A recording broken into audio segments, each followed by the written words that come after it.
Hello. Good. How are you? It's a good day. Today is an auspicious day because 21st is an auspicious day for us, and today is Monday and the 7th month. All things combined together, and it's very auspicious evening. So today I'll talk to you about auspiciousness because most of you are Sahajogis who has come for the first time. 1, 2, 3, 4, and 6 there. So we have for the first time. All right.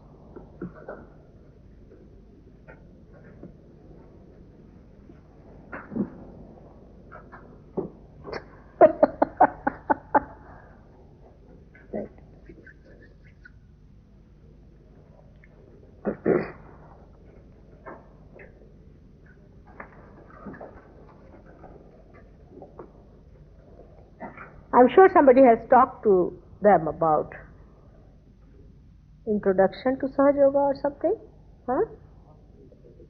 And to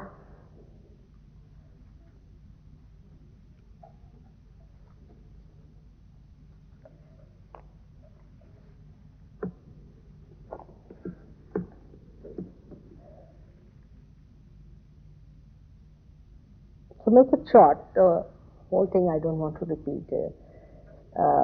As I was thinking of talking on a new subject to the Sahajogis.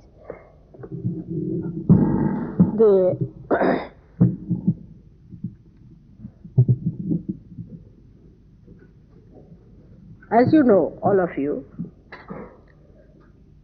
and you can see around also, that there's a very big amorous search for the truth. There is. I mean, even in this hall, you'll be amazed. There might be 5, 6 halls like these, where everybody is sitting in some hall and doing something about it. I mean, there is, no doubt, a very big urge to seek the truth. This urge has come through our own evolutionary understanding. When human beings have reached a certain stage of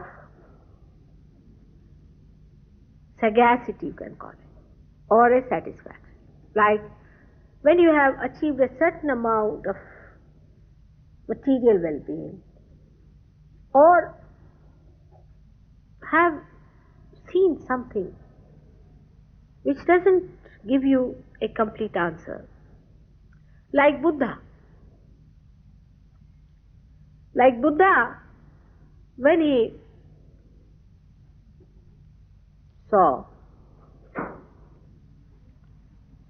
an old man and then a dead man, he was puzzled at it. He was very much puzzled. And he started wondering, what is this death? And why a human being becomes an old man? There was a prophecy about him when he was a child that he may become an ascetic or he may give up his family life to find the truth. He might do that. And the parents were worried, and father arranged for him a very big palace with all the things available and a very beautiful wife and a child. But still from inside he had a feeling of some incompleteness, of meaningless of life. And with that meaningless feeling, once he saw a very, very old man and then a dead man. And this just went into his head. This was 2000 years back, more than that. But today there are many Buddhas living. when his first name was Siddhartha. Siddhartha itself is a very beautiful name, Siddha Artha, the one who has mastered his meaning. The beginning, the name itself was very suggestive. But then he became the Buddha, the enlightened. But you are all Siddharthas who are seeking the truth. He also went to Upanishads and he also went to many people. He went to Benares and he was so disillusioned the way the people were in Benares. He found there was no religion in them, there was no God in them, there was no goodness in them. And they were making money out of all this. Then he went to some gurus and this and that, and everywhere he found that they did not know the truth. He got tired, very tired. He had given up everything just in the search of truth. And he was so tired, absolutely tired, lay down under a tree, a banyan tree. We call it the Ashwatha. And then Sahaja Yoga itself is a spontaneous awakening of the Kundalini took place, and he got his realization. But that time there was no Mataji Nirmala Devi to tell him that how he got it, where was his Kundalini. He just felt the cool breeze coming in him and he felt his self. So he started talking about it and telling people. He felt that because I gave up everything, that is why it has worked so.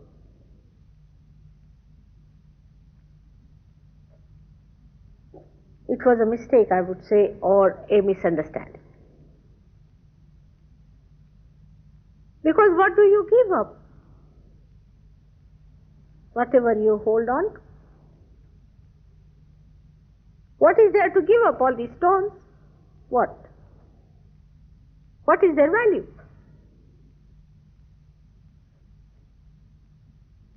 And this giving up is also a mental idea, just a mental idea. If you are not holding on to anything, what are you going to give up?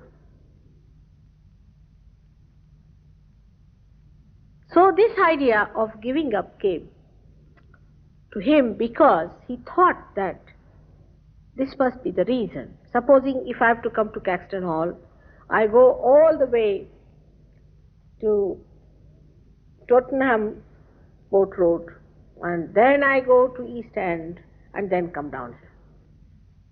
So if anybody comes to ask me the way, I'll say, all right, go to Tottenham, then to East End, and then through the traffic you can land up here. But it's only 2 minutes drive from my house. So it was that kind of a misunderstanding which led him to think that there is no God.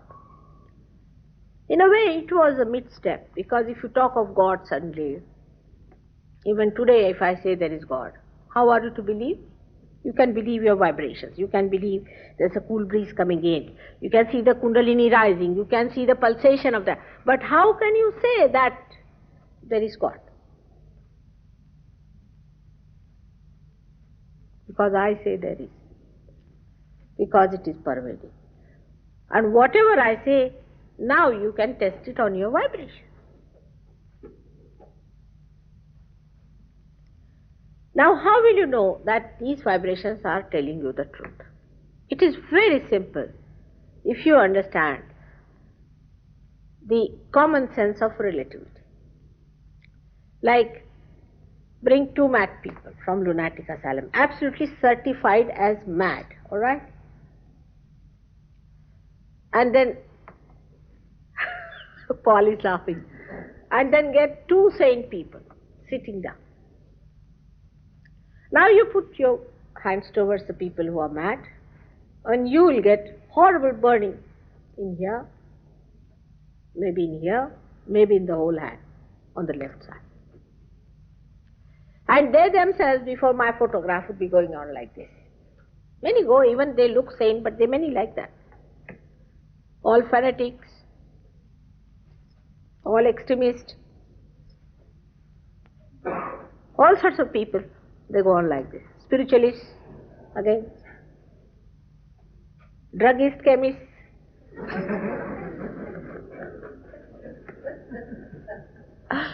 cancer patients. It's different frequency, different style in every way. Alright. So you get 10 cases like that. Now you ask the question, is there God? And you start getting cool breeze flowing. Is His power all pervading? You start getting a cool breeze flowing. That is how you find out which is the truth. Whether what I am saying, what vibrations are telling, is the truth or not. That is how you can test your vibration. This search is on, and there are many shops people have opened. This is not a shop, this is a temple. And a temple in the marketplace has a very little value. If you have to climb up 7 mountains to go to a temple, it has much more value. But only few can reach there alive. So the temple had to come down to London, to Caxton Hall, to talk to people. But in the marketplace, if you have a temple, you can notice that people just go in the marketplace, purchase something. Before going, they may throw banana there, thinking, oh Lord, give me some profit when I am going there. And while coming back, they will throw another 5 annas there, saying that, oh, all right, you have helped me, all right, 5 p's, all right, for your sake, because I have got some profit I am giving. Because they have a mentality of marketing. Even with God, they bargain. The mentality is of marketing. Of most of the people, must be. But among them are real people also. Many, many real people are there who are misled. Because they see the crowds going, thousands of people going there, they are also misled. Ultimately, all those who are true seekers will receive their realization. Even those who are not will receive. But first, those who are seeking at the foundation stones, they have to build up themselves in such a way that this big edifice could be raised on its back, on its foundation stone. You people have to be such strong Sahajogis, that from your own life, others would take the lessons and understand that this is something that has really transformed people, because the time of judgment has come and of transformation. The last judgment is not direct, but through transformation. It does not fail much. If you do not fail it, it is not going to fail. It is going to work out. All sorts of permutations and combinations, it has worked out. All sorts. Now there is no horrible guru I have not tried. Of course, sometimes I hear some new names from somebody. The other day I heard something new, some other name. But he is another funny thing, he is teaching people, I don't know, something very horrid he is teaching people. And maybe he may be successful for a short time, but ultimately those who are true seekers will definitely come. Those who are supporting these wrong organizations will also come to Sahaja, because they will recognize that by supporting these people, what are we going to gain? We are going to go to hell. They will see their gurus how they are behaving, ultimately they will come. Of course, for the time being they do not. Sometimes it's quite frustrating. For example, in Norwich, we met two ladies, elderly, quite elderly, but without any common sense. And they said, no, we have a guru who has given us a name. I said, why do you need a guru for that? You can pick up on the streets. A donkey can give you a name. And what is the name they have been given? One of the disciples of this guru told me a name has been given called as Thinga, means a thumb. If you show somebody a thumb, it is Thinga. Just imagine, it's not even Sanskrit. I said, he doesn't know even Sanskrit. Now he's been found out with 6 women around him, and he's got keeps, and he's taking Scotch whiskey. All that, he's busy here. They said, still. I said, still, how long will you go on like that? Of course, some common sense will come into it. So these things are there, existing. But the true ones will understand the true nature of Sahaja. It is so nice to see all of you here, because we are going to have a very nice 27th is the day when we are initiating you as gurus. That's the day you will be initiated as gurus. And special powers will be given to you on that day. But our intellect is to be little bit brought low, and our heart is to be little bit raised high. If we could do that, then we'll be able to create auspiciousness about us. Now I must tell you about auspiciousness. What is auspicious? This word people know. This is not auspicious, that is not auspicious. If you find the horse's horseshoe, it is auspicious. Now do you know, in modern times, the symbol of Sahaja Yoga is a horseshoe shaped. Can you imagine? It has many meanings. But why that shape is auspicious, people did not know. People do not know why a thing is auspicious and a thing is not auspicious. Now this has been in England. For years people were using horseshoe as an auspicious thing, and it is 100%. The shape of a horseshoe emits vibration. You can see for yourself. The shape of that horseshoe is the shape how the Shakti moves, how the power moves, always like this. Elliptical, like that. It goes to a person, say, if I love this person, the vibrations will go like this and embrace her and then come. The first movement is this way. The first dimension is like that, but this can be 360 degrees it moves. The whole creation took place by the movement of the Shakti like this. That's why they sometimes see it parabolic, see like Einstein has been talking about it. But they see partial truth, not the whole. Now, when you have a shape or a form or a kind of assemblage of certain factors in a particular material, could be a particular tree, could be a human being, then you find from that person only the realized souls can feel vibrations coming.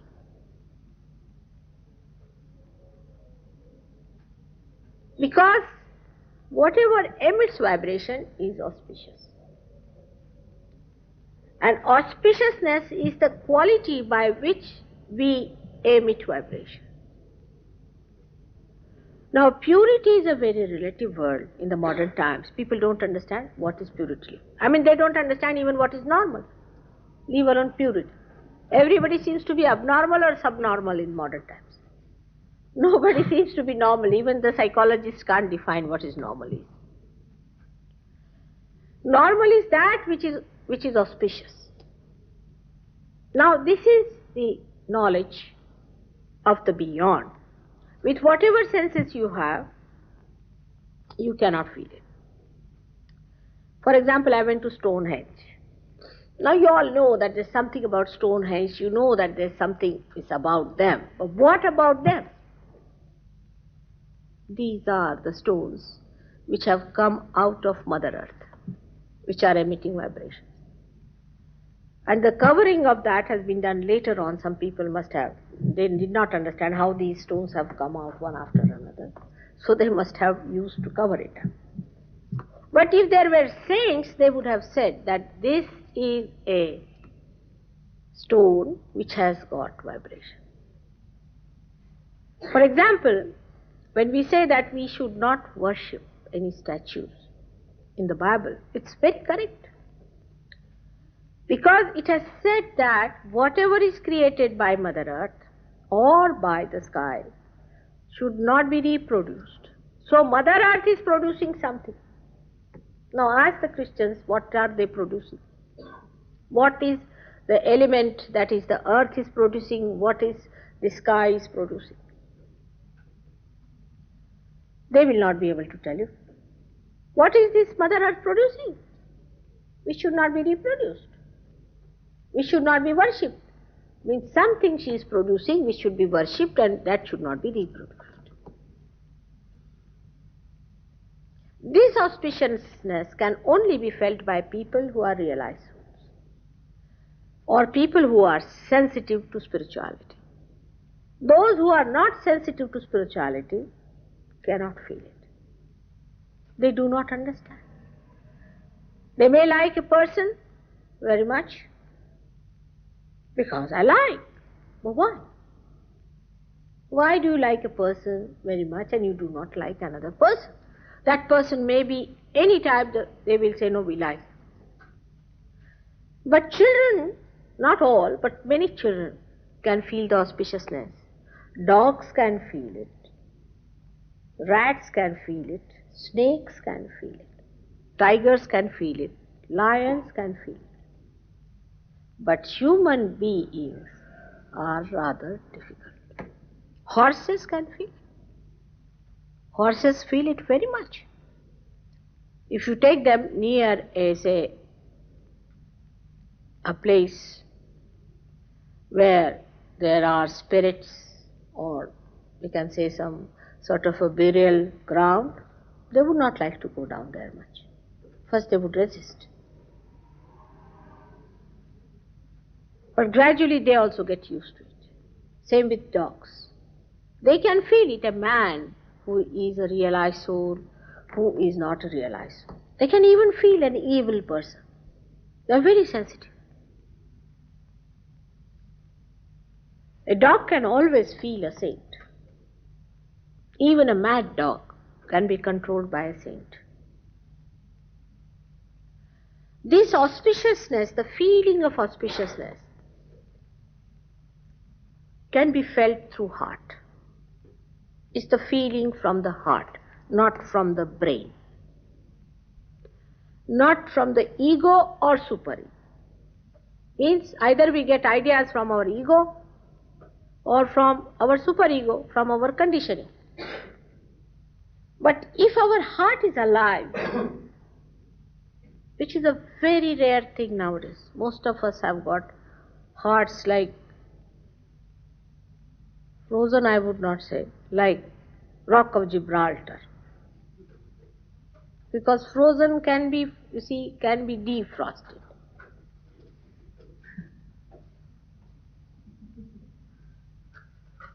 So such a heart, Rock of Gibraltar is living here, you see.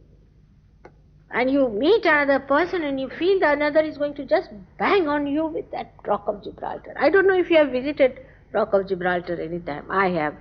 One day we were flying on a ship, you see. And suddenly our ship stopped. And what I found is a huge big rock in it. I said, what sort of a thing it is? Because no ship can go near any rock that near, because no rock is that steep to give that much draft for the ship.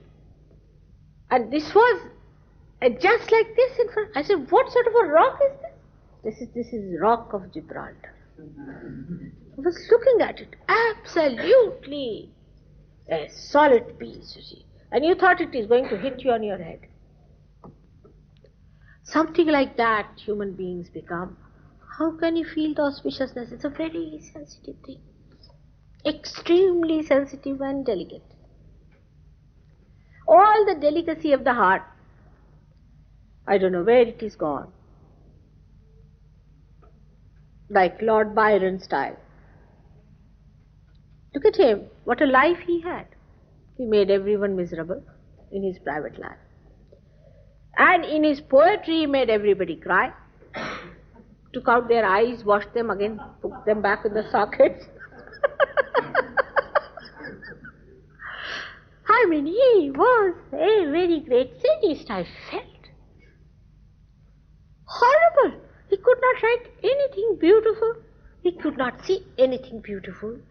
He could not say anything that was pleasant. And people I have seen have wept and wept and wept. And this fellow was enjoying having a nice time somewhere.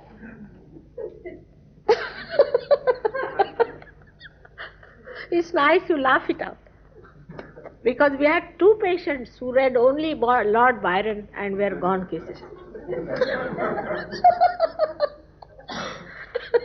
You don't know, in England I get such cases, some samples.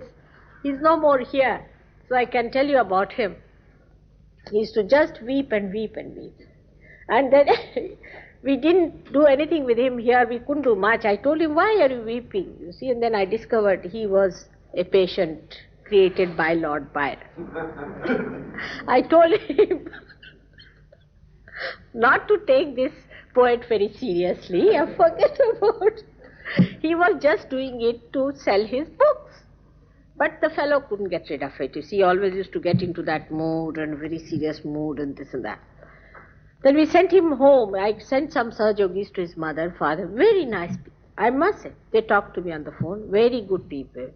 They said, Mother, if you say we'll keep him in the house, he's a big man. He's a big man, about 30 years of age, you know.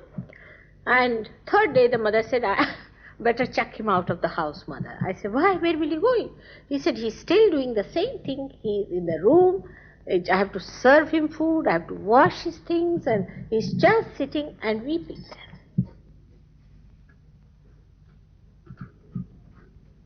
So, because, you see, the sensitivity is lost. Whom are you giving your heart? To this Lord Byron, of all the persons?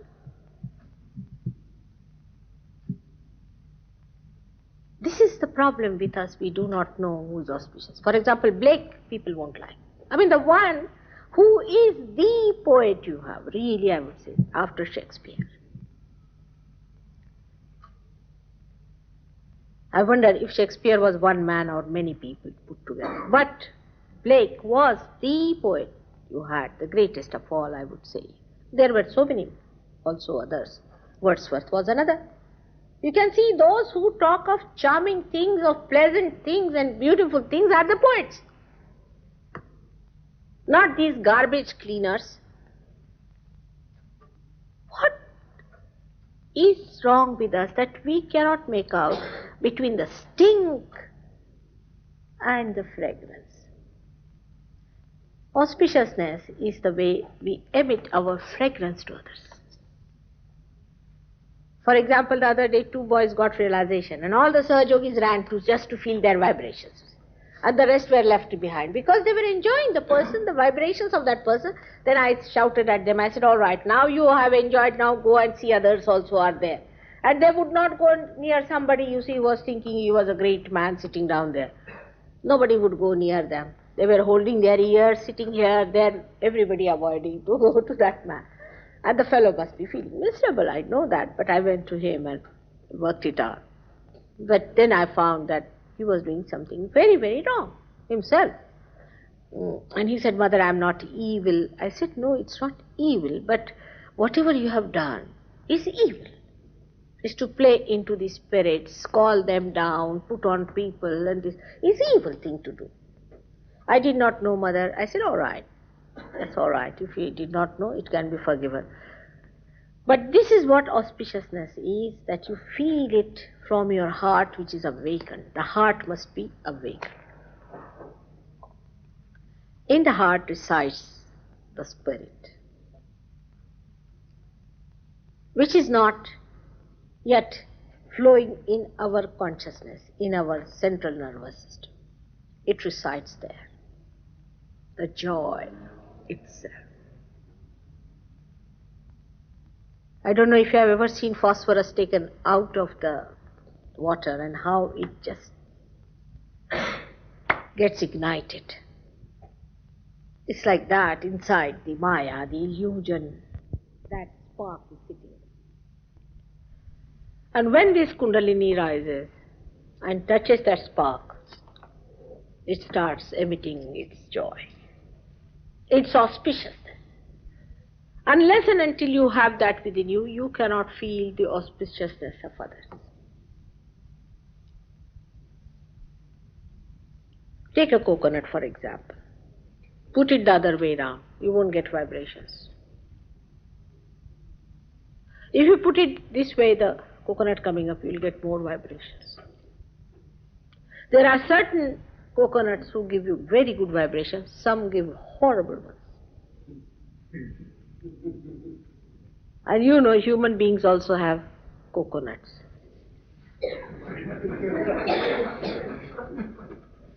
Some of the coconuts give such beautiful vibrations, and some of them do not. Some of them are tired. Some of them are nothing but like a balloon of Mr. Ego.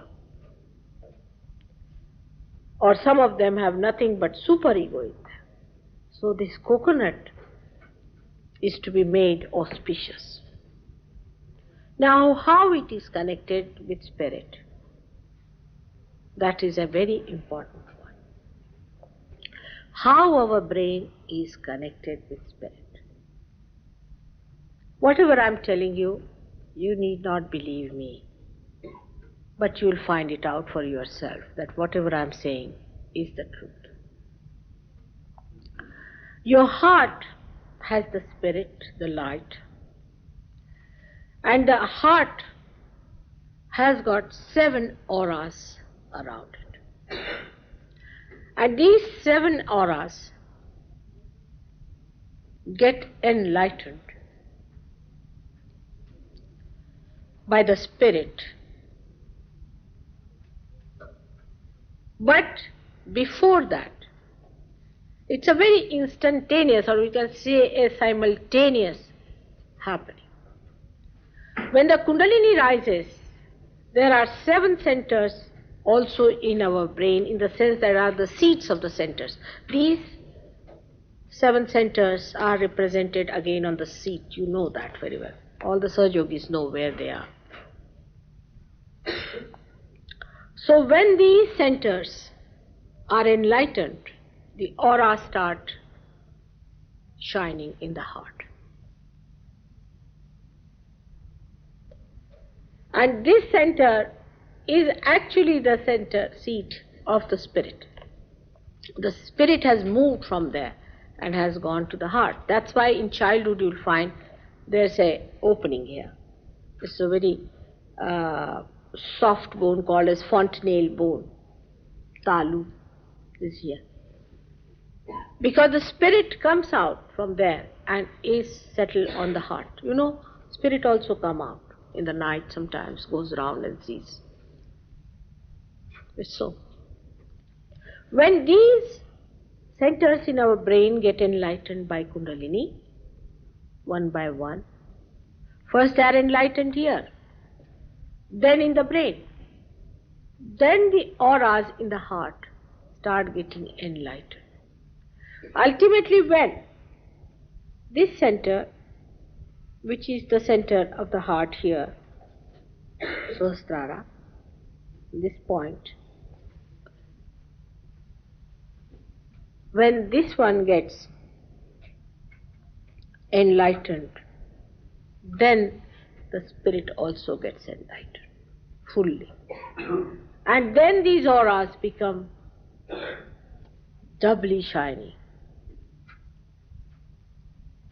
Then the auspiciousness is in many dimensions starts expressing itself. But to keep that light on, one has to keep the Kundalini over here.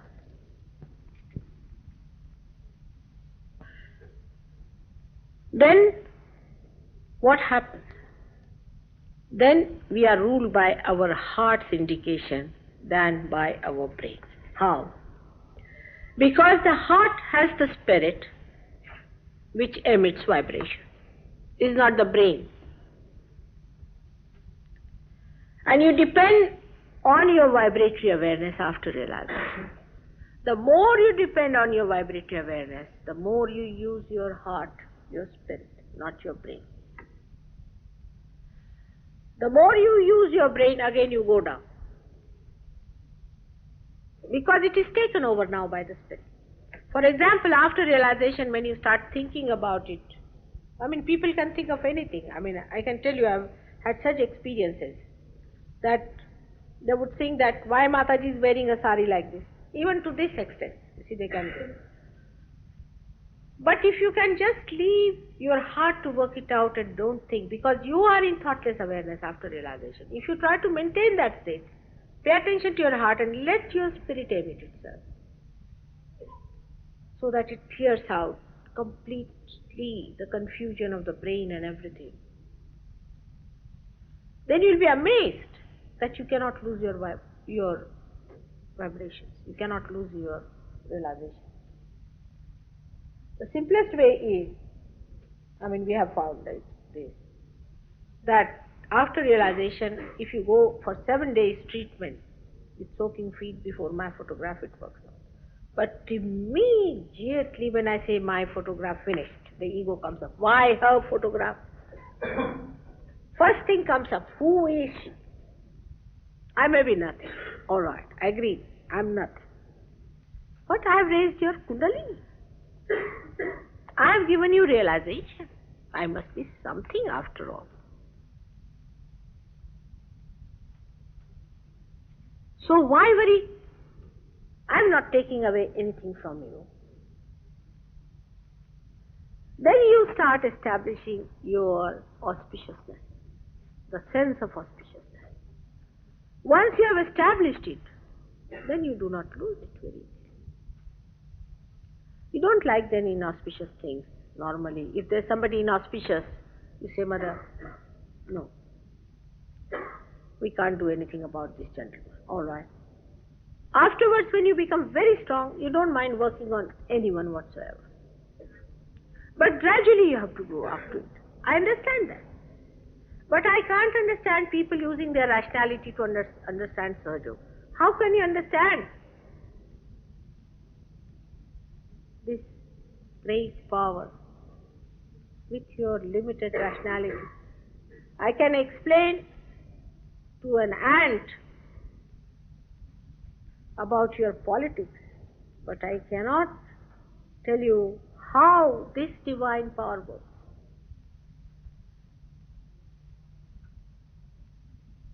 One day he asked me, Jamel, numerically,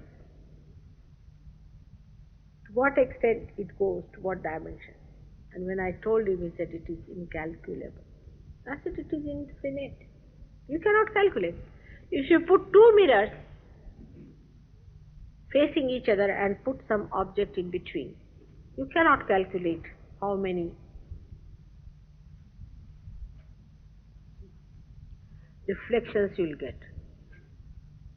Even that you see, but you cannot calculate. But here I am talking about something that does that, which creates this.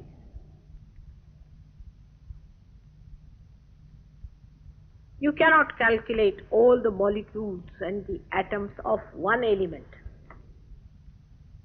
But I am talking about somebody who has created them. and who in every molecule pulsates. How can you understand with this brain? You can only become one with it and enjoy yourself. Why worry? Why do you want to count the molecules? Why this madness? It would be like a bad man going to the seashore to have a nice bath, starts counting the small little pebbles and the grains of the sand. Get in, enjoy. You become.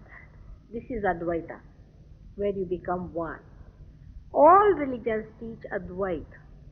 Advaita means where there is not the other, Ananya. You become one with that. With the whole ocean you become one. A drop becomes the ocean. All the powers of the oceans are there for the drop. That's what it is. But there are some people who say we believe in Dvaita. No, why? We don't want to get lost. And you are not lost. You become the whole. But they want to keep their small limitations, you see. Now what is that small limitation they want to keep?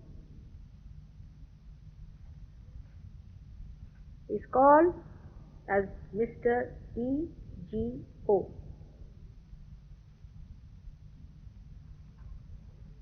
Which is a myth.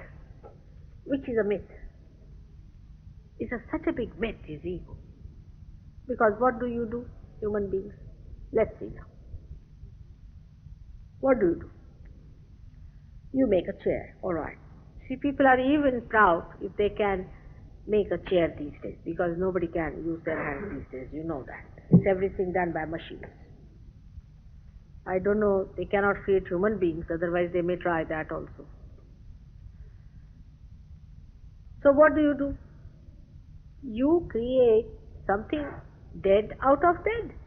Everything is dead. Whatever you have created is dead.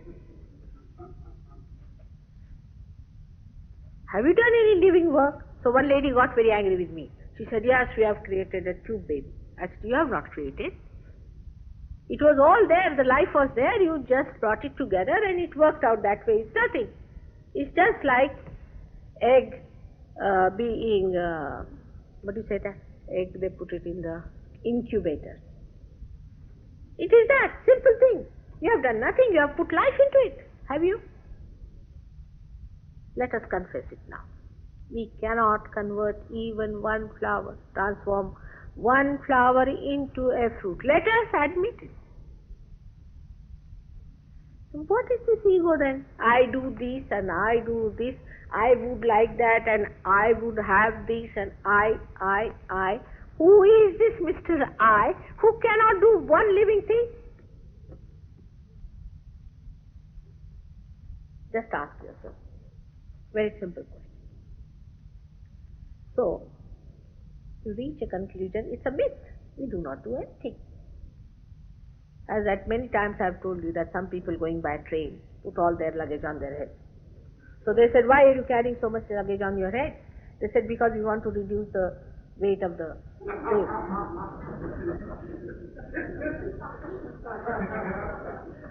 This ego is like that, sitting on your head. I do it.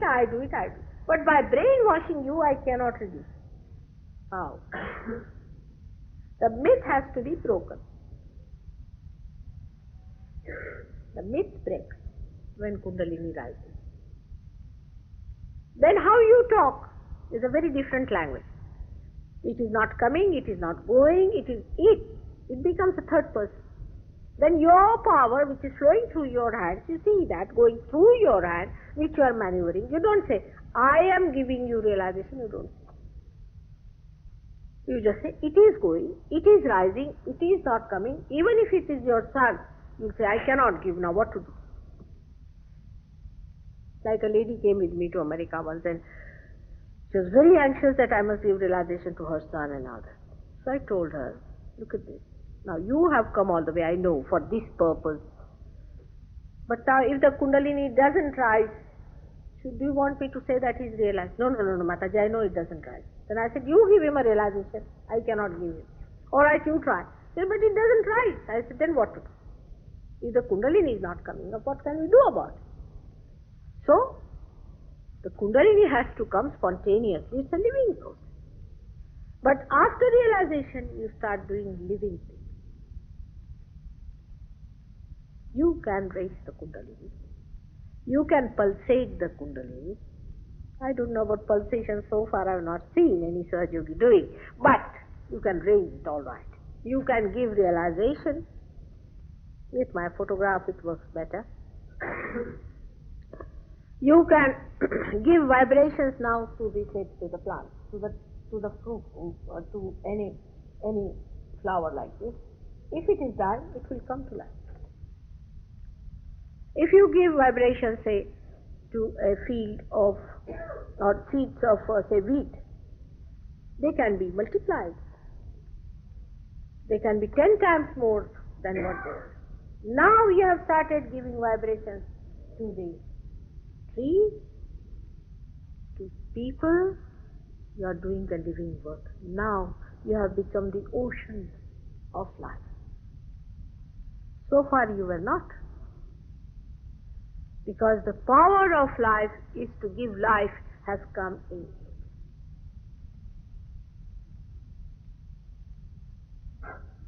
Now you are living. Before this, you were dead. In the sense that you were worshipping a dead God called ego. Now it's a living God within you, is the spirit. Once you start accepting your spirit, all your priorities change just like that. Because spirit is joy and happiness. Spirit is everything. So you start losing all your interest into other things. This is what is. When your auspiciousness is of the greatest height, that even your name can create something great. And photograph can do wonders. If you become auspiciousness, you are the holiest of the holy. For that, you have to get rid of some of the dirt and the dust. You have to get rid of some of the false notions we have and the myths of being. Some people have a myth that they are guilty, and some people, as I told you, have so many myths. But for giving up, this Kundalini works out. You allow her to work it out. That's all. It works. It has worked with so many in England. And I'm very proud of my Sahaja Yogis of India. Anybody asks me, where do you find the best young people? I said, it's in India. That's the truth. They are not racialists. They are not all this nonsense of any fanatics, nothing. Except for druggists and chemists, they are. That also due to mistakes. But that I can correct. But most of them are beautiful people, very sincere, very honest, very good. Because England is the heart of the universe, of the world. Whatever happens in England gets known all over the world. You know, these people had this siege. Today I read in the paper, they were giving an explanation about it. That we did it in England, not because we wanted to kill anybody or anything, but we wanted to talk to British government, so that if anything happens in London, it will be known all over the world. People still think that British are still the sanest people in the West. Still, they think like that, which is the truth. So, we have a very good group of people here. This has to expand. You have to find out more and more who are serious.